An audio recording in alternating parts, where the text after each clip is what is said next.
అపూర్వ dressing table ముందు కూర్చొని తల దువ్వుకుంటూ అద్దంలో చూసుకుంటూ ఉంటుంది. అప్పుడే భూమి చాటుగా అపూర్వని గమనించుకుంటూ ఉంటుంది. అంతకుముందు సిఐ శంకర్ చెప్పిన మాటల్ని భూమి గుర్తు చేసుకుంటూ ఉంటుంది. అపూర్వకి డీఎన్ఏ టెస్ట్ చేయించాలంటే గోర్లు కానీ హెయిర్ కానీ తీసుకురావాలి. అప్పుడే డీఎన్ఏ టెస్ట్ చేయించగలం. ఆ పని చేయండి అని సిఐ చెప్పిన మాటల్ని గుర్తు చేసుకుంటూ ఎలాగైనా సరే అపూర్వ జుట్టుని సంపాదించాలి. ఇప్పుడు అక్కడే కూర్చొని తల దువ్వుకుంటూ ఉంది కదా!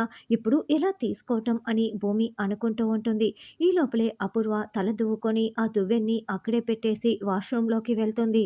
ఇదే మంచి అవకాశం అని అనుకుంటూ వెంటనే భూమి దువ్వెనకి ఉన్న హెయిర్‌ని తీసుకుంటూ చూసుకుంటూ ఉంటుంది.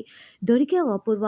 ఇప్పుడు దీనిని డీఎన్ఏ టెస్ట్‌కి పంపిస్తాను. నువ్వే హంతకురాలివని అన్ని నిజాలు బయటికి వస్తాయి. జీవితకాలం నువ్వు జైలు శిక్ష అనుభవిస్తూ జైల్లో ఉంటావు అపూర్వ. నేను నిన్ను అస్సలు వదిలిపెట్టను" అని భూమి అనుకుంటూ ఆ హెయిర్‌ని తీసుకుంటూ ఉంటుంది. భూమి ప్లాన్ సక్సెస్ అవుతుందా అన్నది రానున్న ఎపిసోడ్‌లో తెలుసుకుందాం.